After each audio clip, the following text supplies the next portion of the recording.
अस्सलाम वालेकुम।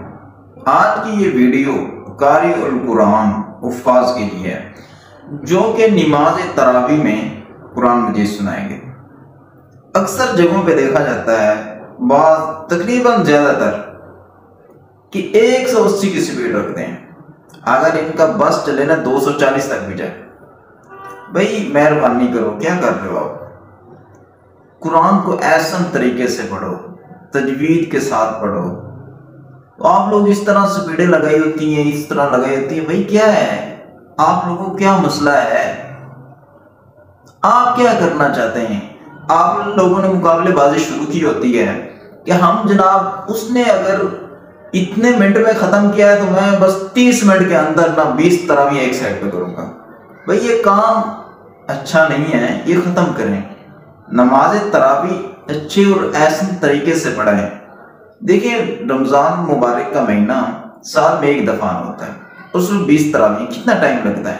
अगर आप सुकून से पढ़े ना रोज़ाना एक पारा, तो 1 घंटा से 1.25 घंटा ये टाइम लगता है। तो आप लोगों ने घर जाके क्या कर लेना होता है? 15-20 मिनट आप लोगों ने क्या कर लेना होता है? कौन सा आपने कश्मीर और फ़लस्तीन फतह करना होता है? आप तो मुझे ये बताएं ना। आप अगर इतना तेज कुरान मजीद 180 240 की स्पीड रखेंगे तो आप कौन सा जाके बाद में घर जाके फिलिस्तीन फतह कर लेंगे? भाई आपके आगे हाथ जोड़ते हैं। भाई कुरान मजीद को ऐसा अच्छे अंदाज से पढ़ो ताकि सुनने वाले को समझ आए ना, और जो पढ़ रहा हो उसको भी सरूर हो। अब समय पहले से खाली हो जाती है अक्सर। आप लोग स्पीड के, ज्यादातर स्पीड की वजह से तो नमाज तरावी नहीं पढ़ने आते। तो आप लोगों से गुजारिश है, अच्छे और ऐसे तरीके से कुरान मजीद पढ़ें। देखिए, आपने पूरा कुरान मजीद पढ़ा, बहुत तेजी से पढ़ा, आपने कोई तजवीद का ख्याल नहीं किया, आप बस छलांगे लगाते गए, तो कोई फायदा नहीं है आपका। ठीक है, अगर आपकी बार बार गलतियां आती हैं, एक रुकू में चाहे 12 गलतियां हैं, चाहे 100 गलतियां हैं, लेकिन आप अच्छे और ऐसे तरीके से पढ़ रहे हैं, तो वो आपको कामयाबी है। असल सवाब वो है, असल फायदा वो है। अगर आप स्पीडें लगा के पढ़ेंगे तो कोई फायदा नहीं है। आप रहने दो, ना पढ़ें। कुरान की ये बेहुरमती आप ना करें। ना आप समझ आ रही होती है क्या पढ़ रहे हैं, क्या कुछ हो रहा है, कुछ भी नहीं समझ। और बात तो ये जो हम तरावी पढ़ने वाले हैं, हम भी मस्जिद ढूंढ रहे होते, कोई ऐसी हमें मस्जिद मिले जहां पे कारी साहब की स्पीड बहुत ज्यादा और टाइम से फारिग करे।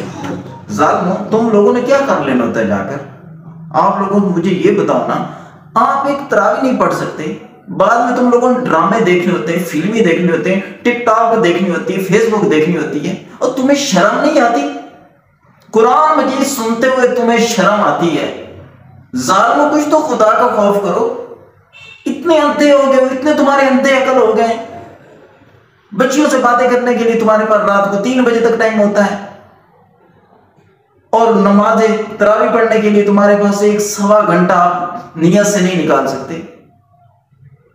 तो भाई अभी टाइम है, अभी आपके पास मौका है कि रमजान में अपने गुनाहों की इस्तगफार करें और अल्लाह से माफी मांगे। जिन गलत कामों, जिन मुलव्विस कामों में आप हैं, जिन भी गलत कार्यों में, उनसे तौबा करें आप, और कुरान मजीद को ऐसे तरीके से सुने। और कारी और कुरान से भी है, हुफ्फाज से गुजारिश है कि कुरान मजीद को ऐसे तरीके से पढ़ें, खूबसूरत पढ़ें, जिस तरह नाजिल किया गया है उसी तरह पढ़ें। ये खिचड़ी ना बनाया करें। पता नहीं आप लोग क्या कर रहे होते हो, मैं तो हैरान होता हूं आपको देखकर। आपको समझाने वाला कोई नहीं है। हाथ जोड़ के कहता हूं, कुरान मजीद को ऐसे तरीके से तजवीद के साथ पढ़ाएं। नहीं पढ़ा सकते, ना पढ़ाएं। कोई आपको जबरदस्ती नहीं कर रहा कि आप आए हमें पढ़ाएं आकर। या हमें 180 वाली 150 वाली स्पीडें नहीं चाहिए। हमें वो चाहिए जिस तरह सहाबा ने पढ़ा, नबी पाक सल्लल्लाहु अलैहि वसल्लम ने पढ़ा। इस तरह सुकून के साथ पढ़ो ना। ये तो नहीं है कि आप सर से उतारने वाली बात करो,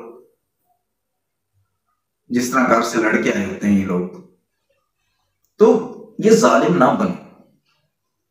देखिए, रमजान मुबारक का 30 दिन में गुजर जाएगा, अच्छे तरीके से गुजार लो, आप लोगों से गुजारिश है। और ये जो आप लोग खाने पीने पे जोर देते हैं रमजान मुबारक के अंदर, मेहरबानी क्या करें। मकसद रोजा इफ्तार करना होता है, मकसद भूख मिटाना, तो मकसद ये नहीं होता कि इतना खाओ ना तरावी पढ़ सके ना नमाज पढ़ सके।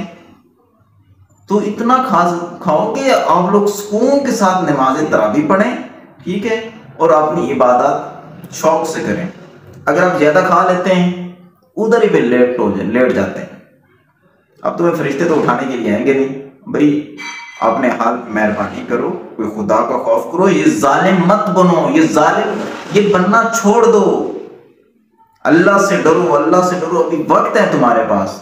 मर जाने के बाद तुम्हें कोई नहीं इधर भेजेगा कि जाओ दोबारा जाके कुरान मजीद सुन के आओ, ये पढ़ के आओ। अभी आपके पास वक्त है, तो अल्लाह हमें भी एहसन और अच्छे तरीके से कुरान मजीद को सुनने की तौफीक अता फरमाए। और जो हुफ़ाज़ कुरान उनसे भी गुजारिश है कि मेहरबानी करें और प्यार से पढ़ाएं और तजवीद के साथ और अच्छे तरीके से पढ़ाएं।